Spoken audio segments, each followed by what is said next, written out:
Hello friends, welcome to Sweety Foodie channel. இன்றைக்கி நம்ம சேனலில் காலிஃப்ளவர் பெப்பர் ஃப்ரை எப்படி பண்ணலான்னு தாங்க பார்க்க போகிறோம். இது நீங்கள் இட்லி, தோசை, சப்பாத்தி, பூரி எது கூடனாலுமே சாப்பிட்டுக்கலாம்.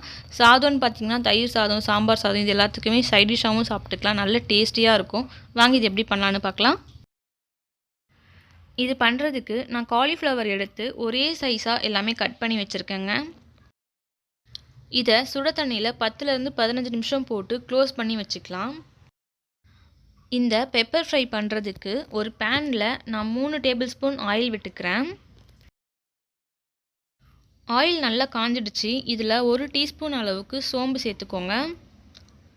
சோம்புலாம் நல்லா பொரிஞ்சு வரட்டும். இதில் நான் 2 ஆனியன் கட் பண்ணி வச்சுருக்கேங்க. அதையும் ஆட் பண்ணிவிட்டு நல்லா வதக்கி விட்டுக்கலாம். கூடவே கொஞ்சமாக கருவேப்பிலை ஆட் பண்ணிக்கோங்க.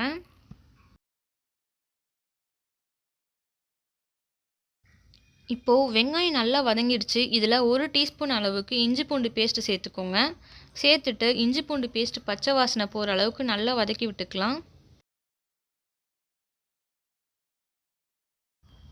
இப்போது வெங்காயம்லாம் நல்லா வதங்கிடுச்சு. இதில் நான் 2 தக்காளி கட் பண்ணி வச்சுருக்கேன். அதையும் ஆட் பண்ணிவிட்டு நல்லா வதக்கி விட்டுக்கலாம்.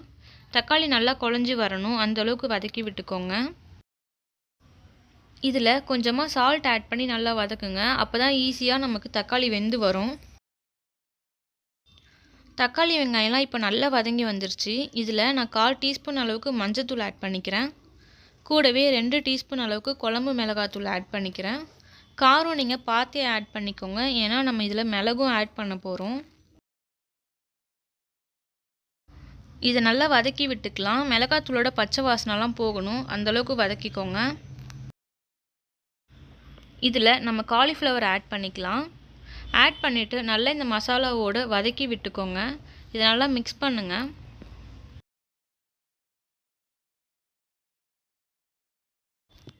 இதில் தண்ணி ஆட் பண்ணிக்கலாம். தண்ணி வந்துட்டு இந்த காலிஃப்ளவர் முழுகிற அளவுக்கு ஊற்றிக்கோங்க. ஊற்றிட்டு இதை நல்லா வேக வச்சு எடுத்துக்கலாம். காலிஃப்ளவர்லாம் நல்லா வெந்து இந்த மசாலாவோட பச்சை வாசனைலாம் போய் வரணும்.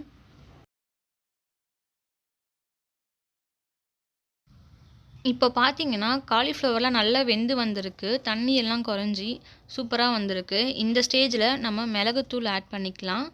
நான் 1 டீஸ்பூன் அளவுக்கு மிளகுத்தூள் ஆட் பண்ணிக்கிறேன். உங்களுக்கு காரம் எவ்வளோ வேணுமோ அதை ஆட் பண்ணிக்கோங்க. ஆட் பண்ணிவிட்டு இதை நல்லா மிக்ஸ் பண்ணி விட்டுக்கலாம். ஒரு 5 நிமிஷத்துக்கு இதை நல்லா மிக்ஸ் பண்ணி விட்டுக்கோங்க. மிளகோட பச்சை வாசனைலாம் போகணும், அந்தளவுக்கு மிக்ஸ் பண்ணி விட்டுக்கலாம்.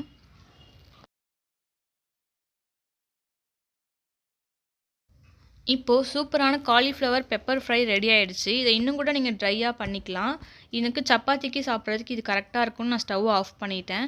இதை கண்டிப்பாக உங்கள் வீட்டில் ட்ரை பண்ணி பார்த்துட்டு எப்படி இருந்துச்சுன்னு கமெண்ட் பாக்ஸில் கமெண்ட் பண்ணுங்கள். இந்த வீடியோ உங்களுக்கு பிடிச்சிருந்துச்சுன்னா லைக் பண்ணி, ஷேர் பண்ணி, சப்ஸ்கிரைப் பண்ணிக்கோங்க. கூடவே அந்த பெல் ஐக்கானையும் கிளிக் பண்ணி வச்சுக்கோங்க. அப்போ தான் நான் போடுற வீடியோஸ்லாம் உங்களுக்கு கண்டினியூவாக வந்துக்கிட்டே இருக்கும். தேங்க்யூ ஃபார் வாட்சிங்.